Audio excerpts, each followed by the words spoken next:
just a question for y'all. I'm just thinking about there's some black owned brands that start off indeed black owned, but then get acquired.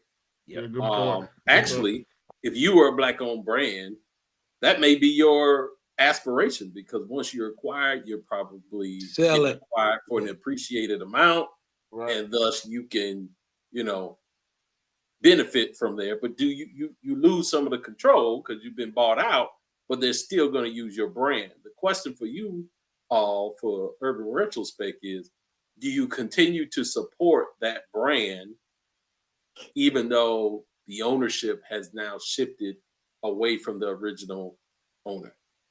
Well, the question is once it shifted from the original owner, did they change the formula? Or did they alter something? Let's say they kept the formula, but now it's corporate owned.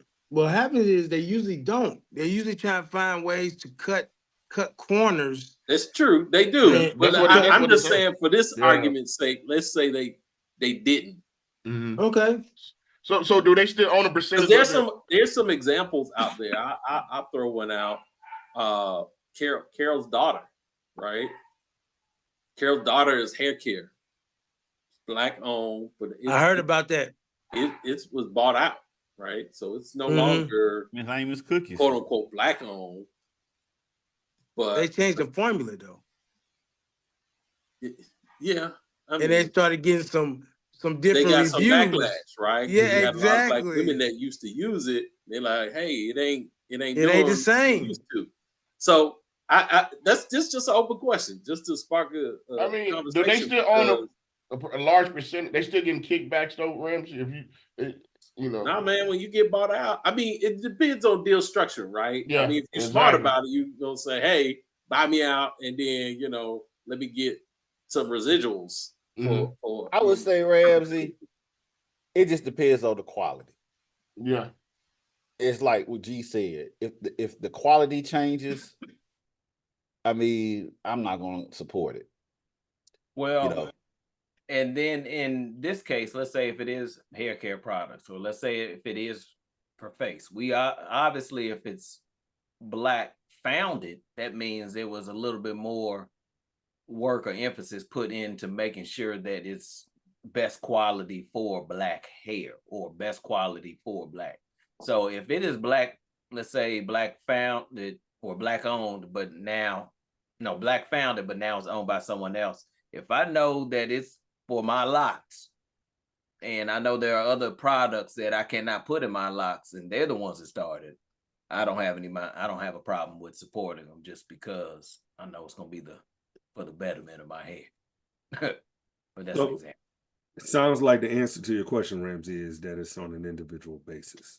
Yeah, I've been thinking about it, but at the end of the day, what I've been thinking about is let me go ahead and continue to support the products that haven't changed, because that gives opportunity for other businesses to be bought out.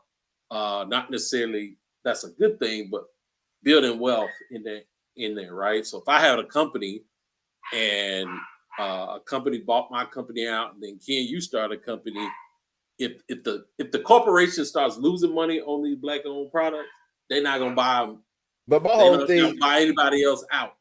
But my whole thing is also, Ramsey, too, if they buy them out and it was like made for us, by us and stuff, and then it gets bossed out, how can we know like they're gonna have Black's best interest at heart?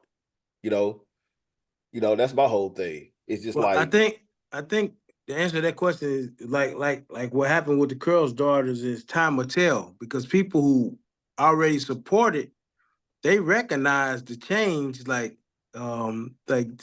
not the same. It's not the same. But also too, you gotta think about it too. Everybody wants to get in the black hair game because we spend a lot on black hair. Yeah. In general. So everybody wants a piece of it. Well, and it's like that what that documentary Chris Rock did on the Brother Show, Good Hair. Good hair, yeah. Yeah. Yeah, like when you go down there, like he had that one scene where it was the vendors, and they were all Korean, Asian people. Mhm. So everybody wants in on black hair. Like we can create our own stuff, they'll buy it out because they know at the end of the day, black people gonna spend their money on their hair stuff. Period. It's scary. It's scary that a demographic can pinpoint something and profit from it. And I know that's just business, but wow. Why can't we do that for ourselves? You know what I'm saying? They pinpoint it, they see the need, and they supply it, not necessarily with the better things that is going to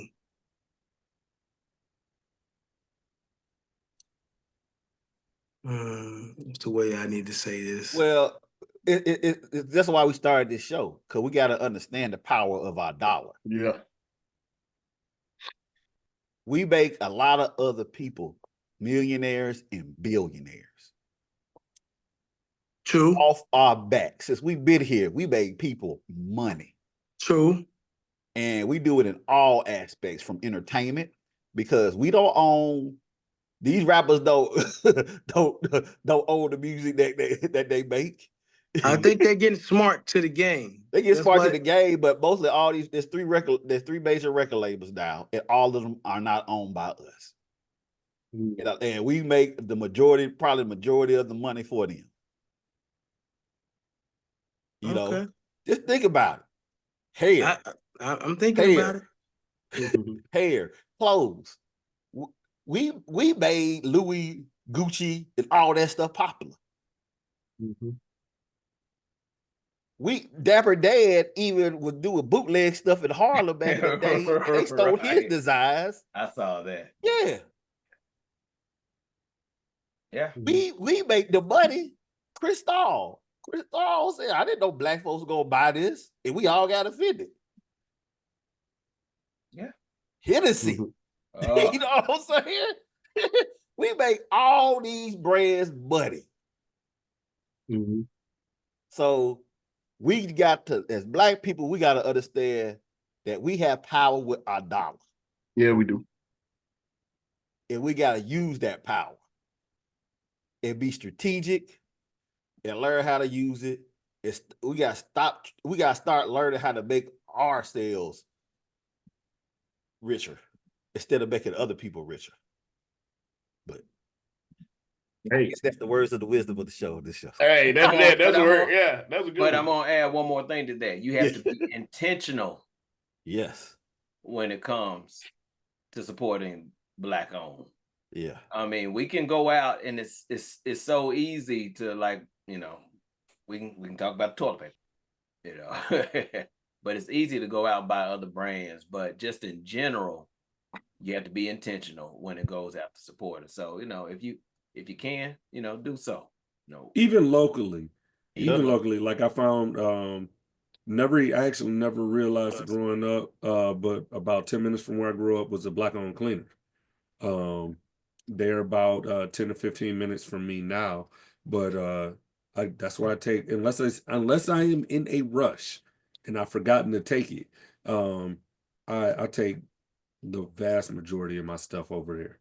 So, I've said it before, I try to, any of my professional services, I try to enlist the help or hire somebody that's black. Is that black-owned clinic by your house? Cleaners. Dry cleaners.